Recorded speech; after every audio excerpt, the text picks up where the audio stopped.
सरकार को घारी जंक फूड और तेल चिंता एने एबे कांथरे सरकार लगाइबे तेल बोर्ड। तेबे आजिर पिलामानंको मध्यरे जंक फूड एवं फास्ट फूड रो चाहिदा बेस रही, जहाँ स्वास्थ्य समस्या उपजाइबे रे एक मुख्य कारण, जहाँ को नहीं एबे पिलांको सतर्क कराइबे सरकार।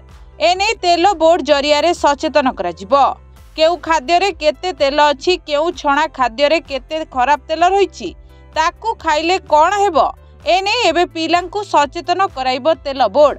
एने सबु जिलापालंकु महिला और शिशु विकास विभाग पक्षरु चिठी जाइछि।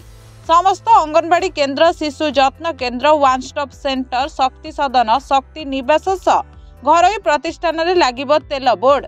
सिंगड़ा, पकोड़ी, आलुचप, छणा, सेउ, मुड़की भली खाद्य रे केते परिमाण रे तेल रहिछि, जहाकू खाइले हृदरोग, मोटापण, यकृत रोग सह उच्च रक्तचाप हेबार संभावना रहिछि। एने सतर्क कराई एबे उभय ओडिया एवं इंग्राजी रे तेल बोर्ड लागिबो।